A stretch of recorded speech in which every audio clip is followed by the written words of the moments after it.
চলো আজকে কচু শাক রান্না করে দেবো না তো। ইনশাল্লাহ। রহমান রহিম।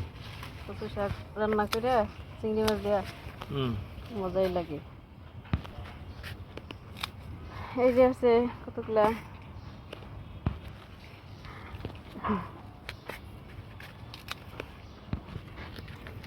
এই যে কচু গাছটা অনেক সুন্দর, এন থেকে নাও পাতা হবে। কচুর শাক আমার খুব প্রিয় খাবার।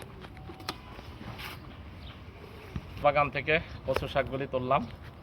এই কচু শাকগুলি আজকে কি হবে, পাক হবে চিংড়ি মাছ দিয়া। তো এটা খুব সুস্বাদু, আমার খুবই পছন্দের একটা শাক। বাড়িতে গেলে বন জঙ্গল থেকে তুইলা এটা খাইতাম, আর এখন বন জঙ্গলের কচু শাক আমাদের ছাদ বাগানে।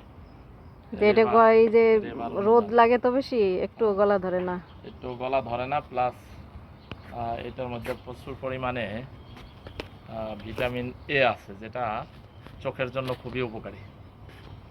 যাদের চোখে সমস্যা তারা বেশি বেশি সবুজ শাক খাবেন, তার মধ্যে কচু শাক অন্যতম।